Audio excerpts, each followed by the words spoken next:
சரும் TV நேயர்கள் அனைவருக்கும் வணக்கம். நான் உங்கள் விஷ்ணு.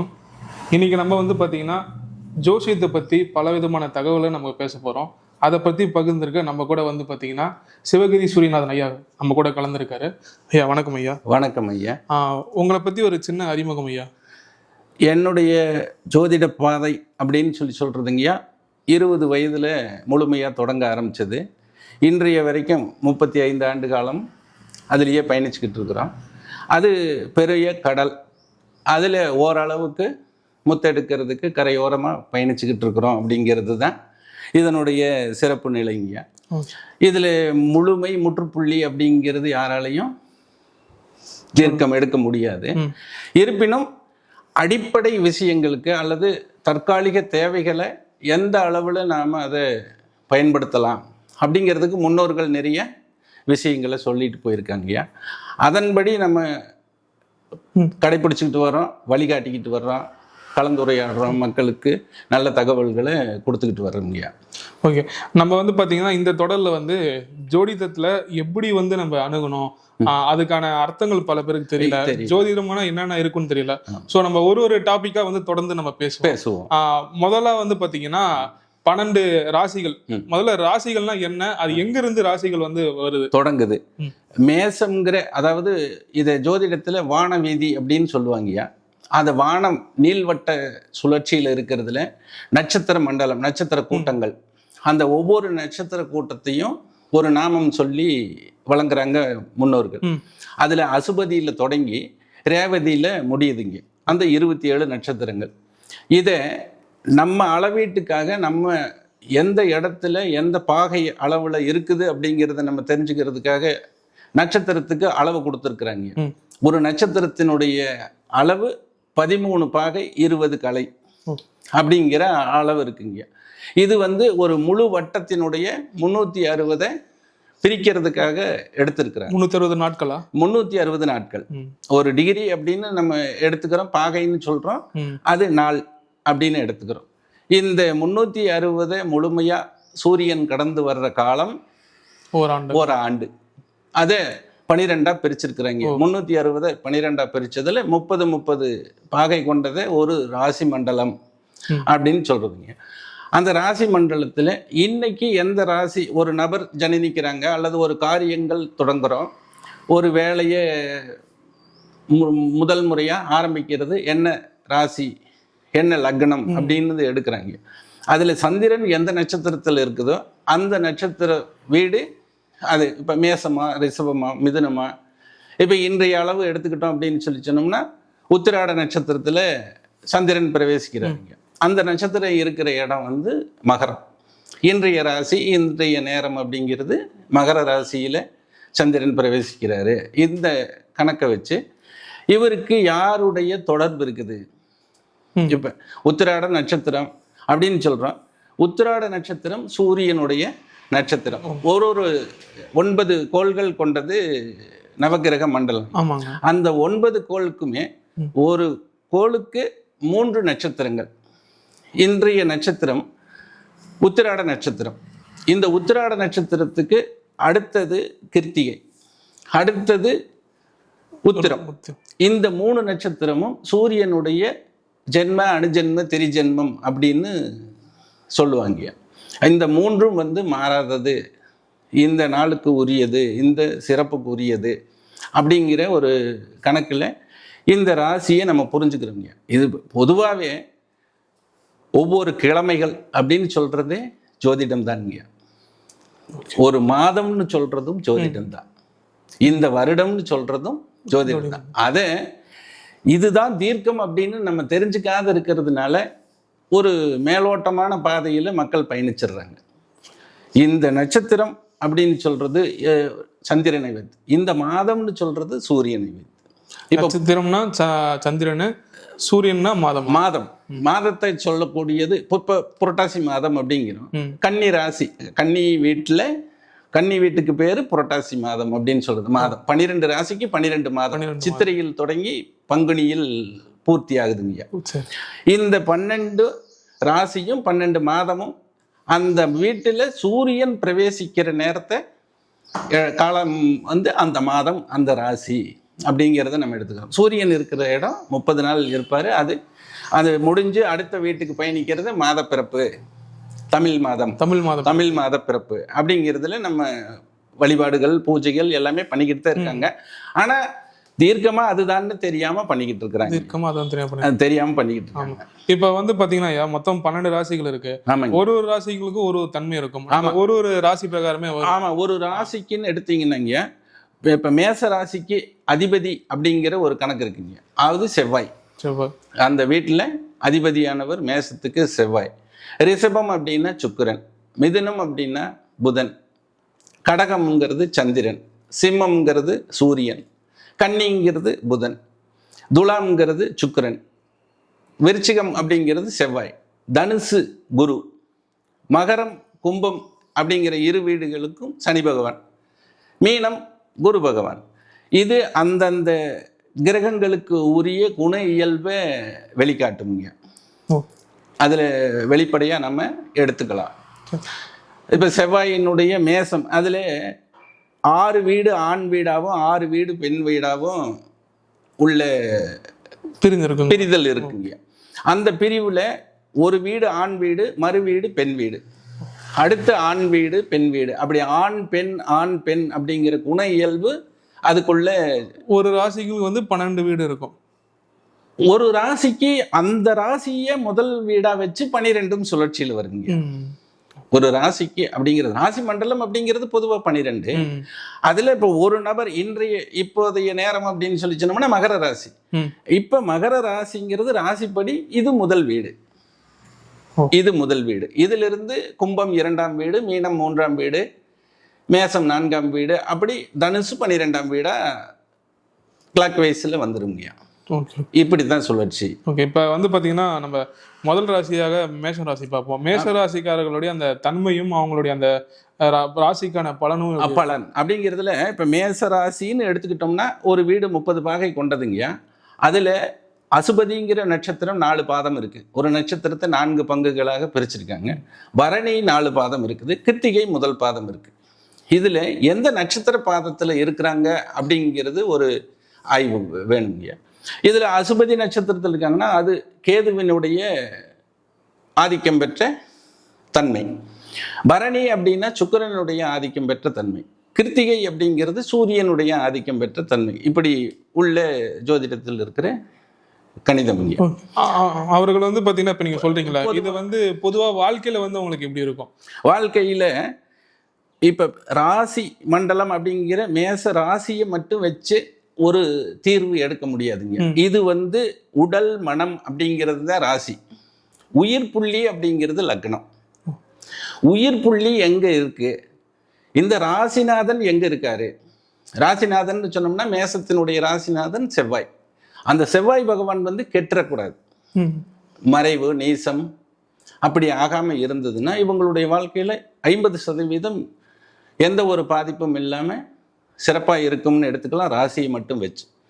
லக்னத்தை வச்சு நாம் துல்லியமாக எடுக்கிறோம் அப்படின்னு சொல்லி சொன்னோம்னா லக்னம் வந்து உயிர்த்த நேரம். அந்த உயிர் இந்த பிரபஞ்சத்துக்குள்ளே இயங்கிறதுக்கு தயாரான எத்தனை மணிக்கு பிறக்கிறாங்க, எந்த மணி நிமிடம், அந்த புள்ளியிலிருந்து அதனுடைய 6, 8 அப்படிங்கிற ஸ்தானத்துக்கு அந்த புள்ளிகள் மறைவு ஸ்தானம்னு சொல்கிறதுங்க. அந்த பகுதிக்கு போயிட்டா அந்த டிகிரி வாய்ஸில் அந்த டிஸ்டன்ஸில் அதுக்கு தேவையான இவங்களுக்கு தேவையான கதிர்வீச்சுக்கள் கிடைக்கிறது இல்லை. அந்த நட்சத்திர மண்டலத்திலிருந்து கிரக மண்டலத்திலிருந்து இவங்களுக்கு ஆளுமை கிடைப்பதில்லை.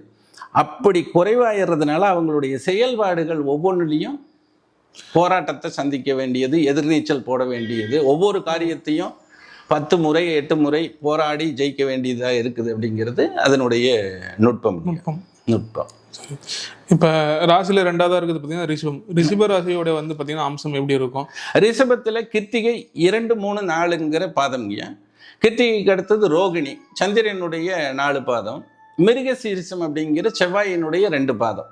ஒரு வீட்டுக்கும் 9 பாதங்கள் இருக்குங்க. ஒரு ராசி மண்டலத்தில் நட்சத்திரத்தினுடைய பாத அளவு, பங்குன உலாய அளவு 9.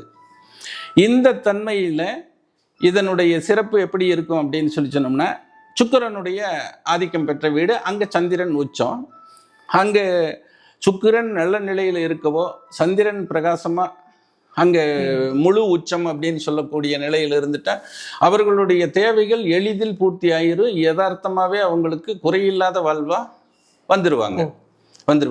மற்றபடி அவங்களுடைய ஜனன லக்கணப்படி மற்ற நிகழ்வுகள் அலசி ஆராயும் பொழுது ஏற்ற இறக்கங்கள் வரும். இப்போ எல்லாத்துக்குமே வந்து பாத்தீங்கன்னா அந்த டிகிரி தான் காரணம். அந்த நீங்க சொல்ற இருக்கும் பாகைங்க. இப்போ 9 கோள்களும் எந்த புள்ளியில இருக்கிறாங்க அப்படிங்கிறது தான் மிக முக்கியமான விஷயம். இப்ப நீங்க அதை இருக்கும் பாகை சொல்றீங்கல்ல, இது வந்து எப்படி நம்ம இப்ப புரிஞ்சுக்கிறது எப்படின்னா, காலையில டைம்ல பிறக்கிறவங்களுக்கு ஒரு விதமான அமைப்பும், ஈவினிங் அந்த நைட் டைம்ல பிறக்கக்கூடியவங்களுக்கு ஒரு வித அமைப்பு தாங்க. அதுல நிறைய விஷயங்களை உள்ள நாம பகுத்தெடுக்க வேண்டியது வருங்க. ஜோதிட தீர்வு அப்படிங்கிறதுல ஒரு தகவலுக்கு முற்றுப்புள்ளி தீர்வு எடுக்கிறோம் அப்படின்னு சொன்னோம்னா, எந்த அளவுக்கு 9 கிரகங்களும் வாய்ப்பாக இருக்கு. ஒருவருக்கு லக்னாதிபதி சிறப்படையணும். திரிகோண அமைப்பு அப்படின்னு சொல்றது 1, 5, 9 அப்படிங்கிறதுல இருந்துட்டா லக்கண அமைப்பு முதல் நிலை. ராசி அதிபதி அப்படிங்கிறவங்க திரிகோணத்தில் இருந்துட்டா 2வது நிலையில சிறந்த ஒரு வாழ்வு, சிறந்த வாழ்க்கைக்கு உரிய ஒரு சந்தோஷமான ஒரு நல்ல நிகழ்வுகளையே நிகழ்த்தக்கூடியவரா அந்த ஜாதகரோ ஜாதகியோ கண்டிப்பா இருப்பாங்க. அது பகை பெற்று போயிருது அல்லது பாவ கிரகங்கள் அதில் 9 இயற்கை சுபர் இயற்கை பாவர்னு 2 பங்கு பிரிஞ்சிருதுங்க. அதுல குரு பகவான், சுக்கிரன், சந்திரன், வளர்பிறை சந்திரன், சூரியனோட இணைந்த புதன், இவங்கள்லாம் மிக்க சுபர்கள் அப்படிங்கிறதுல எடுத்துக்கலாம், நன்மையே செய்வார்கள். இதுல சனி பகவான், செவ்வாய் பகவான், சூரிய பகவான்லாம் இயற்கை பாவர்கள் அப்படின்றதுனா, சூரியன் வெப்பத்தகனம் உடையது, செவ்வாய் அனல், அந்த வெப்ப காற்று, வெப்ப வீச்சு, ஒரு போர்க்குணம், ஒரு விபத்து தன்மை, இந்த மாதிரியான வேகங்களுக்கு உரியதா பார்க்கப்படுதுங்க. இந்த சனி பகவான் அப்படிங்கிறது மந்தத்தன்மை, தேக்கம், அந்த வெளிச்ச குறைவு, பிரகாச குறைவு, இப்படிங்கிற தன்மையில அதை பார்க்க வேண்டியதா இருக்குங்க. இதுல எதிர்மறை சுற்றுல வரக்கூடிய ராகு கேதுக்கள், இவங்க வந்து அதை தடை பண்றது அல்லது அதிக வேகப்படுத்துறது அப்படிங்கிறதுல நம்ம பார்க்க வேண்டிய கண்ணோட்டம் வந்துருது. ஓகே, ரிஷபராசியை பத்தி நம்ம பேசிட்டு இருக்கோம். இதுல வந்து ஒரே ஒரு தகவல் மட்டும் நான் தெரிஞ்சுக்க வேண்டியது உங்ககிட்ட கேட்கிறேன்.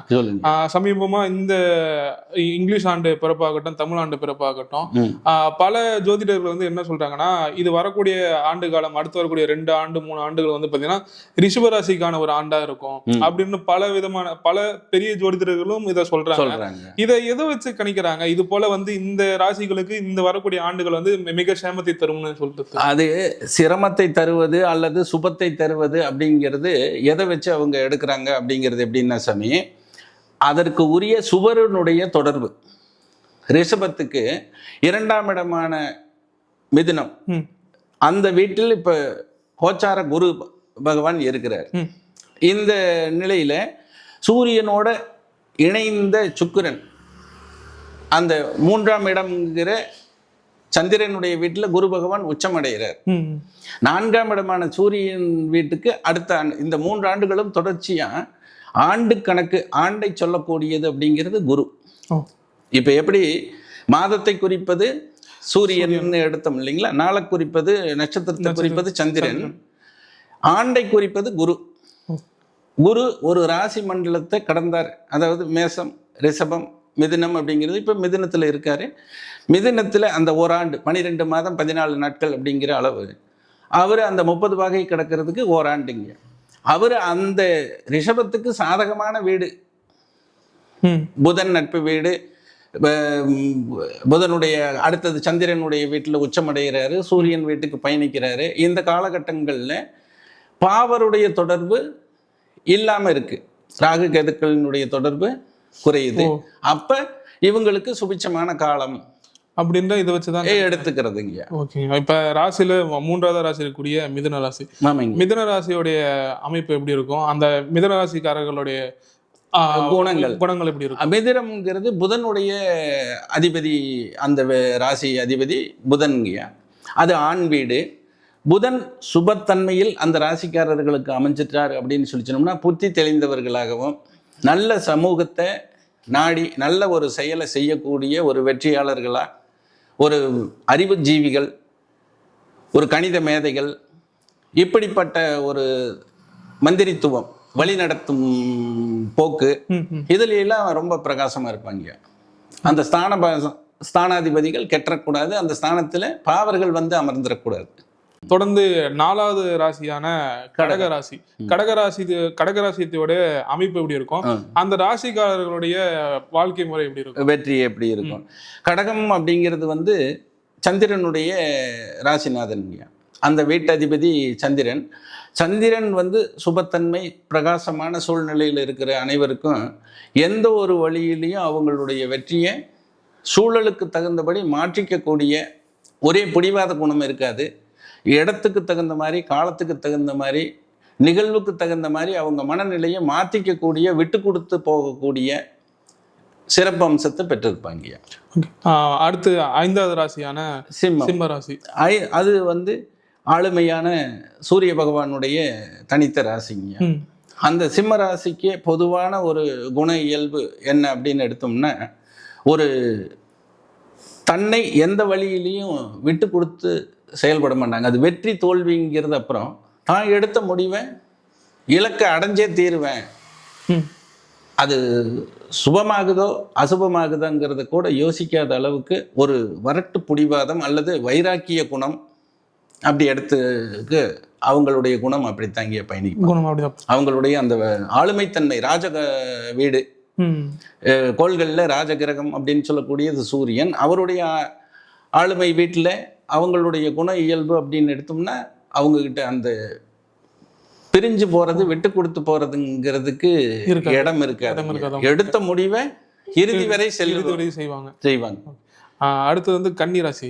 ஆமாங்க, கன்னிராசிங்கிறது இந்த ராசி மண்டலத்திலேயே ஒரு விந்தையான ஒரு அற்புதமான ராசின்னு சொல்றதுங்க. அங்கே அந்த வீட்டு அதிபன் வந்து புதன். அந்த வீட்டிலேயே தான் மற்ற கிரகங்களுக்கு இல்லாத சிறப்பம்சம் என்னன்னா, புதன் அதே வீட்டில் ஆட்சி, அதே வீட்டில் உச்சம், அதே வீட்டில் மூலத்திரிகோணம் அப்படிங்கிற அந்த கிரகத்தினுடைய வலிமையே அடையாளம் காட்டுற பகுதிங்க.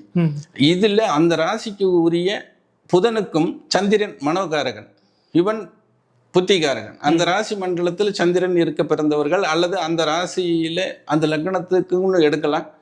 அவங்க கிட்ட ஒரு எந்த சூழ்நிலையிலையும் அதீதமாக சிந்திச்சு அதீதமாக முயற்சி பண்ணி கடந்து போயிடுவாங்க. எல்லையை கடக்கிறதுக்கு அவங்களுடைய பிறருடைய முயற்சியை பெரும்பாலும் எதிர்பார்க்க மாட்டாங்க கன்னிராசி. ஆனா இப்ப கன்னிராசிகள் நம்ம பத்தி பேசிட்டு இருக்கப்ப, கன்னிராசிக்காரர்கள் வந்து நம்ம கூட பழைய நண்பர்கள் சிலர் இருக்காங்க.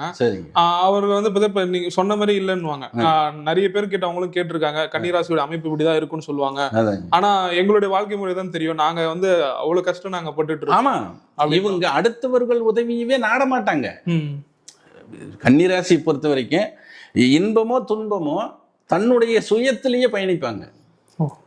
தன்னுடைய சுயம்ங்கிறது எதிர்நீச்சலா இருக்கலாம், நடுக்கடல்ல இருந்து நீஞ்சியே வரலாம். இப்படி அவங்க வந்து பெரிய சுகவாசின்னு சொல்லிட முடியாது. ஆனா அடுத்த நிகழ்வுக்கு இன்னொருவருடைய ஆலோசனையை நாடுறது கடினம். அவங்களே அடுத்து அதுக்கு தீர்வு, அந்த பிரச்சனைக்கோ அல்லது ஒரு சந்தோஷத்துக்கோ அந்த தீர்வை அவங்களே எடுப்பாங்க. அந்த அளவுக்கு அவங்களுக்கு அந்த புத்தி கூர்மை வேலை செய்யும். ஒரு எல்லையை கடக்கிறதுக்கு நடந்தே போகிறோம், நடக்க முடியல அப்படின்னா மறுபடியும் உருண்டுக்கிட்டே போகிறோம் அப்படிங்கிற முடிவத்தை எடுப்பாங்களே தவிர லிஃப்ட் கேட்குற வேலைக்கு போக மாட்டாங்க. அப்போ அவங்க பட்டுத்தான் ஆகணும். புரியுது. அந்த கஷ்டன்றது அப்போ அவங்களே வந்து யாருமே தான் அவங்களுக்கு யாரு மற்றவர்கள் கொடுப்பது அல்ல. ஓகே, இதுக்கு அடுத்த ராசியான துலாம் ராசி சுக்கிரனுடைய ஆதிபத்தியம் பெற்றதுங்க. சுக்கிரன் அங்கே அவருடைய சொந்த வீடு. அந்த துலாம் ராசிக்காரர்கள் ஒரு நிலையில சரி எது தவறு எது அப்படின்னு ஒவ்வொன்றையும் எடை போட்டு பார்ப்பார்கள் அப்படிங்கிறது ஒரு நிலைங்க. ஒரு நிலையில எந்த சுத்துலையும் வணிக நோக்கம், எதை செஞ்சாலும் ஒரு வருமானம் அல்லது லாபம் அப்படிங்கிற ஒரு நோக்கோடவே அவங்களுடைய செயல்பாடு, கல்வியாக இருந்தாலும் சரி எந்த ஒரு செயலாக இருந்தாலும் அவங்களுக்கு அந்த வணிக குணம் அப்படிங்கிறது அதிகமாக வியாபார நோக்கம் அல்லது லாபத்தை எதிர்நோக்கி அல்லது தேவையை பூர்த்தி செஞ்சுக்கிறதுக்கு தான் ஒரு செயலை செய்வாங்க. தேவையில்லாத வேலையை செய்ய போக மாட்டாங்க. அவங்க தேவையில்லாத வேலைக்கு உள்ள வர மாட்டாங்க. அந்த செயலை முடிச்சாங்கன்னா அதுல என்ன லாபம் அப்படிங்கிறத நிச்சயமா அவங்க எதிர்கொள்வாங்க. அடுத்த ராசியான விருச்சிக ராசி அமைப்பு சார். விருச்சிகம் அப்படிங்கிறது வந்து ஒரு காலப்புருஷ தத்துவம் அப்படின்னு சொல்லக்கூடியதுக்கு 8ஆம் இடம். இங்க 8 அப்படிங்கிறது அந்த விருச்சிகத்துல பிறந்தவர்களுக்கு எவ்வளவு அவமானங்கள், துக்கங்கள், வேதனைகள் அடைய முடியுமோ அவ்வளவையும் அடைஞ்சு அதை தாண்டியும் பிரகாசிப்பாங்க. வாழ்க்கையில அவங்க எல்லா கஷ்டங்களையும் அனுபவிப்பாங்க, எல்லா அவப்பெயரையும் வாங்கிட்டு ஆனா அதுல இருந்து விருச்சிகத்தை பொறுத்த வரைக்கும் அந்த 8ஆம் இடம் அப்படிங்கிறது அது செவ்வாயினுடைய வீடு ஒரு பக்கம், அது பெண் வீடு. அந்த வீட்டுல அந்த ராசியை பொறுத்த வரைக்கும் அங்க சந்திரன் பலகீனம். இந்த சூழல்ல அவங்க ஜனனிச்சிடுறாங்க அப்படின்னு சொல்லி சொன்னோம்னா போராடுவாங்க, எல்லா சிக்கலையும் அனுபவிப்பாங்க. அதுல இறுதியில ஒரு வெற்றி, ஒரு மன நிறைவு அப்படிங்கிறது ஆரம்ப கட்டம்ங்கிறது ஒரு போர்க்களமா தான். ஒரு இறுதியில உங்களுக்கு வெற்றி, இறுதி தான் வெற்றி. அது வரைக்கும் காத்திருப்பாங்க, அது வரைக்கும் கஷ்டப்படுவாங்க. அந்த ஒவ்வொரு வாழ்க்கை பயணத்திலையும் எந்த துறையில் இருந்தாலும் எந்த சூழல் இருந்தாலும் அவங்க ஒவ்வொன்றுக்கும் கடுமையா போராடித்தான் இது பண்ணுவாங்க. அடுத்த ராசியான தனுசு ராசியோட அமைப்பையா. தனுசு ரொம்ப பிரகாசமான ராசிங்கய்யா. தனுசு ராசி வந்து குரு பகவானுடைய வீடு, ஆண் வீடு.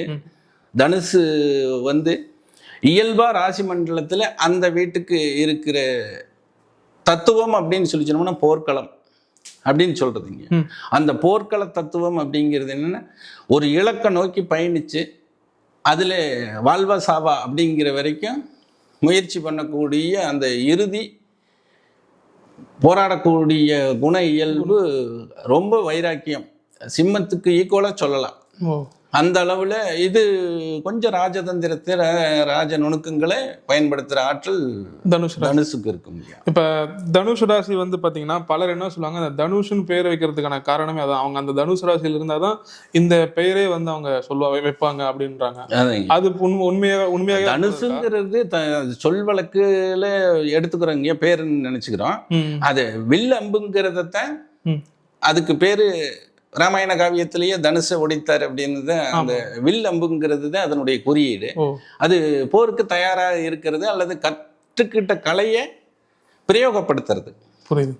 நம்ம போருக்கு போய் வில் அம்புவோ அல்லது துப்பாக்கியோ எடுக்க வேண்டியதில்லை. அந்த கற்ற கலையை பிரயோகப்படுத்துறதுக்கு அந்த போர்க்கால வேகத்துல அல்லது போர்க்கால அவசரத்துல பயன்படுத்துற தன்மை. அடுத்த ராசியான மகர ராசி. மகரம் வந்து சனி பகவானுடைய ஆளுமைங்க, சனி பகவானுடைய வீடு. மகரத்துல ஜனனமானவர்கள் சிகரமா இருப்பாங்க அப்படிங்கிறதும் ஒரு சொல் வழக்கு இருக்கு. அதே நிலையில தன்னை இழந்து தான் அடிமையா இருந்து மற்றவர்களுடைய சுமையவே சுமக்கிற சுமை தாங்கியா பயணிக்கிறது, பிறருக்காகவே வாழ்றது, அவங்க தேவை பூர்த்தி ஆயிட்டா நம்ம தேவை பூர்த்தி ஆயிரும் அப்படிங்கிற மாதிரியான நிலையிலேயே இருந்துறவங்க மகர ராசிக்காரர். இப்ப மகர ராசிக்கான வீடு வந்து பாத்தீங்கன்னா சனி பகவான் சொன்னாங்க. பலருக்கு வந்து பாத்தீங்கன்னா சனி பகவான் வந்து சனி பயிற்சி வந்தாலே நமக்கு பிரச்சனை அப்படின்ற மாதிரி இருக்காங்க. இப்ப மகரத்துடைய ராசி அதிபதியே சனி பகவான். அப்ப அவங்களுக்கு அந்த பிரச்சனை எல்லாம் இருக்காதுங்களா? பெரிய அளவுல பாதிக்காதுங்க. அந்த வீட்டு அதிபதி அந்த வீட்டு பாதிக்கிறதுங்கிறது பெரிய அளவுல இருக்காது. ஆனா சின்ன பாதிப்புகள் அப்படிங்கிறது அந்த கிரகத்தினுடைய மந்தத்தன்மை, அடிமைத்தன்மை, பிரகாசம் இல்லாத தன்மை அப்படிங்கிறதையும் கொடுக்கும். இதே மகரத்தில் பிறந்து சிகரம் தொட்டவர்களும் இருக்கிறாங்க. அதை 100% அந்த ராசியை மட்டுமே நம்ம எடுத்து நம்ம சொல்லிட முடியாது. இதுக்கு அடுத்த ராசியான கும்பராசி. கும்பம் வந்து 3 கால் ராசி அப்படிங்கிறது ஒரு சொல் வழக்குங்க. எதுக்காக ஐயா? கும்பம் அப்படிங்கிறது அடுப்பு, அந்த கும்பம் பொங்கல் அப்படிங்கிற மாதிரி 3 கால் அடுப்புக்கு வந்து 3 கால். இன்றைக்கு இருக்கிற மின்சார அடுப்பு மாதிரி அல்ல. அன்றைய காலகட்டங்கள்ல அடுப்புனா 3 கல்லு வச்சு அதுல பொங்கல் வைக்கிறது, விழாக்களுக்கு 3 பக்கமே நெருப்பு மூட்டுறது அப்படிங்கிறது. இதுல அந்த கும்பராசியில பிறந்தவர்களுக்கு வந்து ஒரு ஆதரவற்ற நிலை அப்படிங்கிற ஒரு தன்மையை எடுத்துக்கலாங்க. எந்த பதவியில் இருந்தாங்களால அவங்களுக்கு பெரிய சப்போர்ட் இருக்காது. அவங்க அந்த ஒரே அளவுல சுமையை கொண்டுகிட்டு போற மாதிரியான பொறுப்பு, பக்குவம் அந்த நிலையிலேயே தான் இருப்பாங்க. ஏதாவது ஒரு சுமையை அவங்க சுமந்துக்கிட்டே இருப்பாங்க. கும்பராசி அந்த சுதந்திரமா இருக்க மாட்டாங்க.